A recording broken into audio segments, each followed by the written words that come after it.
Napaka-space saver naman ng sampayan na to, guys. Tingnan mo yan, oh. O, diba? Ito yung dati naming sampayan.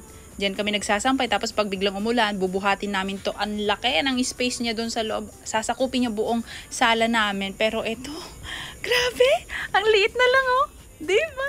Tapos yung kayang i-accommodate ng sampayan na yan, kayang-kaya din dito, o 'di ba? Para pag umuulan, ipapasok sa loob ng bahay. Tapos hindi na mahihirapan ang maglipat. So, lalagay na lang namin dito. Tapos itong sampayan na to, lalagay namin dun sa loob para ilipat na lang yung damit. O hindi na takaw space, 'di ba?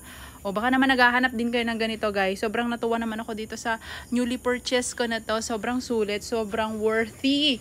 Ayan, ang mura lang din nito, ha. Kahit ilang ganito yung bilhin nyo para may mapagsampayan kayo pag tag-ulan. Kasi alam nyo naman kailangan is silong sa loob ng bahay yung mga sampay natin, sinampay.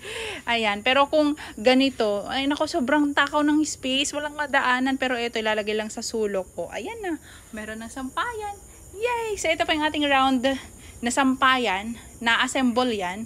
So, maliit lang yung lagayan niya kapag dumating sa inyo kayo nang mag-a-assemble, and sobrang dali. I-upload ko na lang kung paano ko siya in-assemble. Yun lang, gusto ko lang ma-share. Sobrang hindi pa rin ako makamove on. Sobrang ganda.